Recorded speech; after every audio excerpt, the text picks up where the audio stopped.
Here's what's coming up on today's Airborne. The American-US Airways merger is finally done. The Swiss aerobatic team will be cut from the Swiss Air Force, and the US Air Force may not be attending the Paris Air Show.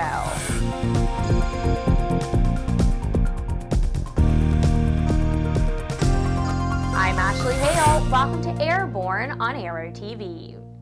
AMR Corporation, the parent company of American Airlines and US Airways Group, announced today that the board of directors of both companies have unanimously approved a definitive merger agreement, under which the companies will combine to create the world's largest airline, with an implied combined equity value of approximately $11 billion, based on the price of US Airways stock as of February 13, 2013. Operating under the American Airlines name, the combined airline will have a robust global network and a strong financial foundation. The merger will offer benefits to both airlines' customers, communities, employees, investors, and creditors. Thomas Horton, Chairman, President, and Chief Executive Officer of American Airlines, will serve as Chairman of the combined airline's Board of Directors through its first annual meeting of shareholders. Doug Parker, Chairman and CEO of US Airways, will serve as Chief Executive Officer and a member of the Board of Directors. Mr. Parker will assume the additional position of Chairman of the Board following the conclusion of Mr. Horton's service.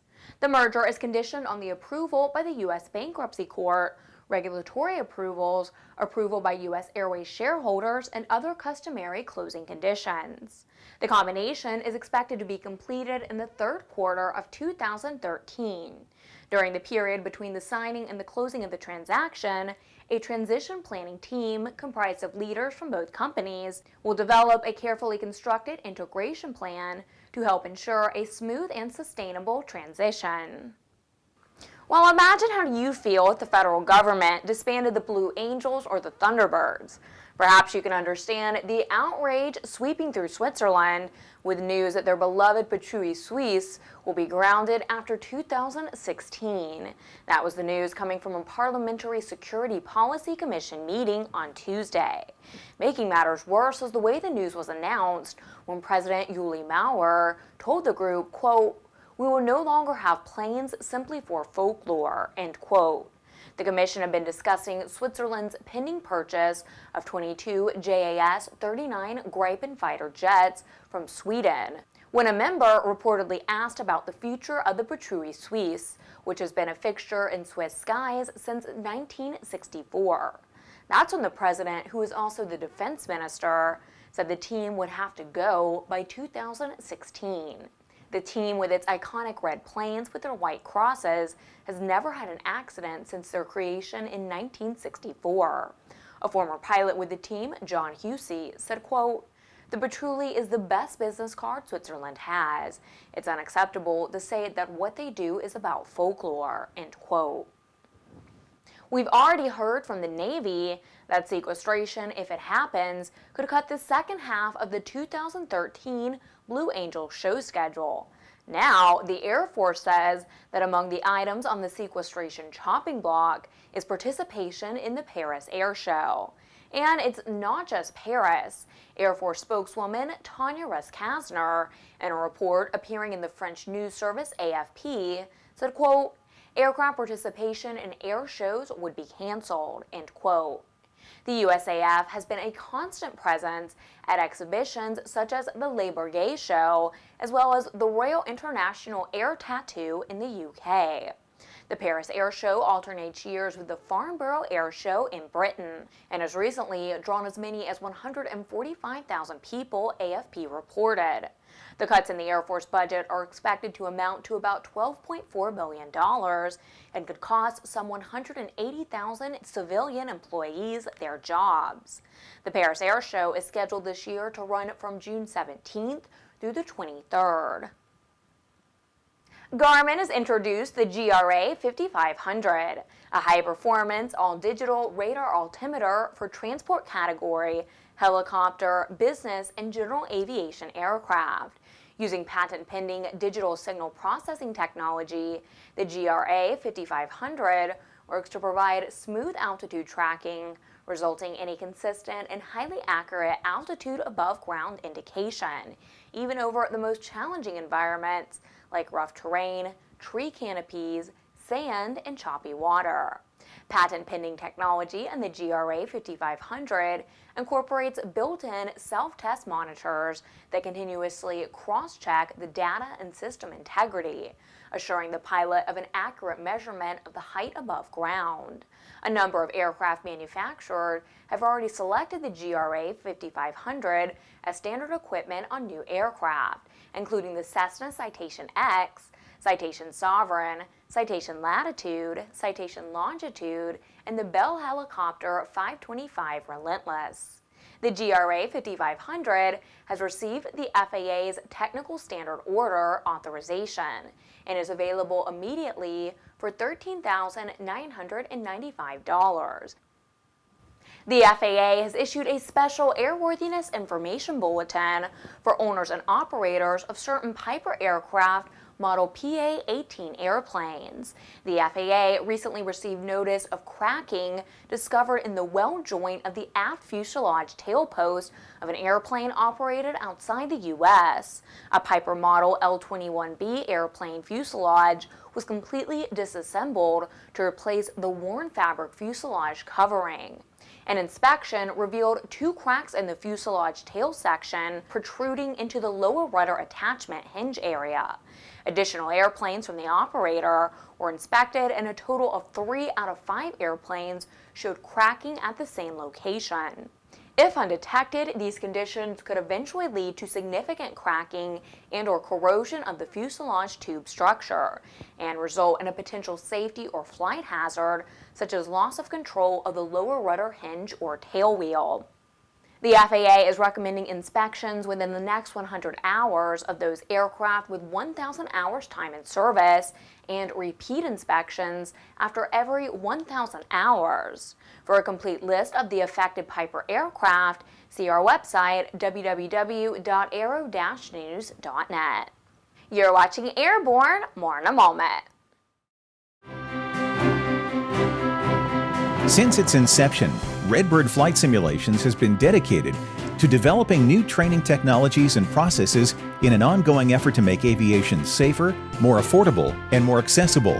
Consider Redbird's flagship flight training device, the FMX, a superior quality, full-motion, feature-rich advanced aviation training device priced with real-world flight training organizations in mind. With standard features that are anything but standard, such as wraparound visuals, a fully enclosed cockpit, quick change configurations, scenario-based training compatibility, and of course, an electric motion platform, the FMX serves up a level of realism that is simply unavailable in other training devices on the market. For more information on Redbird flight simulations, the Redbird FMX, and Redbird's entire line of flight training devices, visit www.redbirdflightsimulations.com. Welcome back. If you'd like to suggest a story for Airborne, Aero-TV, our website or podcast, drop us an email to news-spy@aero-news.net. Here's good news if you're in the astronaut corps. NASA engineers have demonstrated the agency's Orion spacecraft can land safely if one of its 3 main parachutes fails to inflate during deployment. The test was conducted Tuesday in Yuma, Arizona. Engineers rigged the parachute so only 2 would inflate, leaving the third to flag behind, when the test capsule was dropped from a plane of 25,000 feet above the Arizona desert. Orion's parachutes will perform in ways no landing system for a spacecraft carrying humans has been required to do before. Because Orion will return to Earth from greater distances, it will re-enter Earth's atmosphere at speeds of more than 20,000 miles per hour. After re-entry, astronauts will rely on the parachute to slow the spacecraft for a gentle splashdown in the Pacific Ocean. This 21,000-pound capsule needs only 2 main parachutes and 1 drogue parachute. Thanks to NASA's legendary backup policy, Orion will be equipped with 3 main parachutes and 2 drogues, providing each system 1 backup parachute. Tuesday's test was the 8th parachute engineering development drop test. The next is scheduled for May. The system also will be put to the test in 2014 when Orion makes its first unmanned flight test.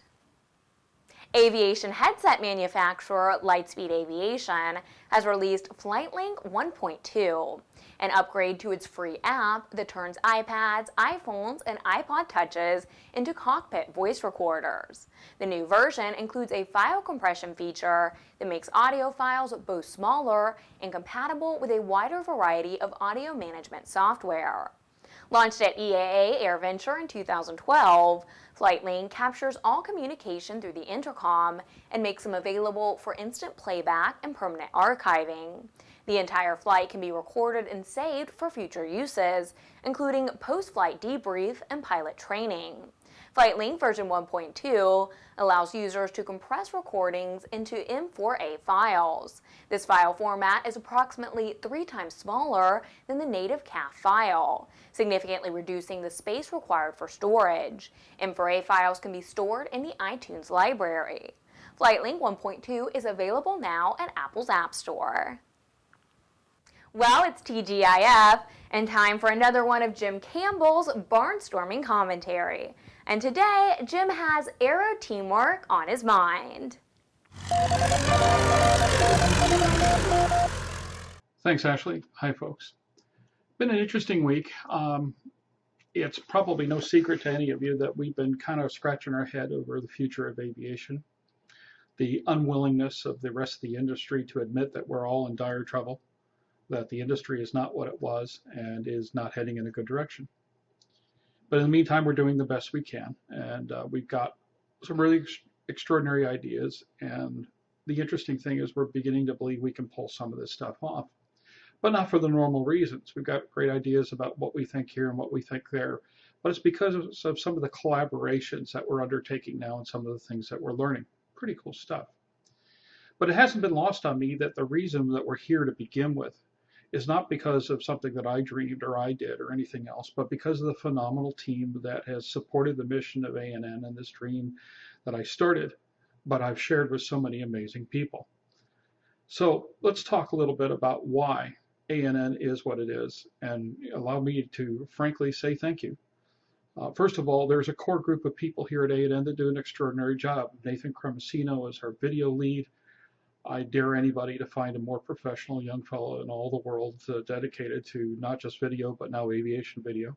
Tom Patton is our lead editor, does an extraordinary job with news, and as a pilot, he's deeply and personally committed to the future of aviation. Of course, Ashley, well, you've seen what Ashley does. Ashley, what you don't see is that most of everything you see here, this is Ashley's department.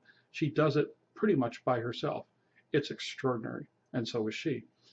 All of our audio work has been passed on to this extraordinary guy by the name of Glenn Moyer, who I've met, oh gosh, I don't know how many years ago. He's been the voice of the Albuquerque Balloon Fiesta and a pretty amazing character within the aviation community, especially ballooning. And Glenn has taken on the podcasting and audio role, not only made it its own, but exceeded what we thought was possible in that role. And then, of course, there's all the folks that support us in so many ways. Dave Jewell, who helps us out at a number of fly-ins and provides tremendous expertise into the aviation business psyche. Stringers who have supported us so well, Bruce Brandon, Maxine Shear, Paul Aud, and Will Elder on the video side of things, Dan Billingsley, Maria Morrison, great people, Tom Woodward, Gene Yarborough, Mike Cutler, Chris Batchelor. There's just a few of them. And then finally, there's this amazing thing we're undertaking, the Sport Plane Resource Guide, and the great help we're getting from some folks that are going to be part of the editorial team that is going to produce what we think will be the most extraordinary compendium for the sport aviation and sport plane advocate. John Lennon, Earl Downs, Anthony Liberator, Pat Panzera, Rod Machado, so many others. Once again, the numbers are staggering, and the professionalism is just absolutely over the moon. And then finally, a fellow who started with us way back when, was a stringer, was a staffer, and it has turned out just to be this dyed-in-the-wool, no matter what friend, Juan Jimenez, who has defended the ANN mission even under tough times. And I got to tell you, you got a friend like Juan, you've done something right. But it's the ANN team, this extraordinary crew of people that keep doing what I think is impossible, keeping the spark of aviation live when it seems like it's all about to be extinguished. They've done an extraordinary job, and for that, thank you. For the Aero-News Network, Aero-TV, and Airborne, I'm Jim Campbell. In an ongoing effort to convince people the Qatar F-313 is actually an operational system, Iran's state news agency released photos of the airplane that seems to show it flying over the Damavand mountain. But on closer examination, the image is a fake. The French news service France 24 reports that the photo was published in Kuz News, which largely reports news from the southwest province of Khuzestan. The image was recognized as a fake almost immediately by Iranians who saw the photo online. The airplane is shown in exactly the same orientation as when it was sitting inside a hangar for the grand unveiling last week, making it obvious that the airplane was placed into the picture of the mountain using image manipulation software. While independent analysts say that the aircraft is far too small to have the advanced capabilities claimed by the Iranian military, officials there say that the airplane is real, and comments to the contrary are enemy propaganda. Well, that's our program for Friday, February 15th. Remember, you can get comprehensive real-time 24/7 coverage of the latest aviation and aerospace stories anytime at aero-news.net. And please remember, Airborne is streamed twice weekly and is always online. You can join us again next Tuesday. I'm Ashley Hale. Thanks for watching.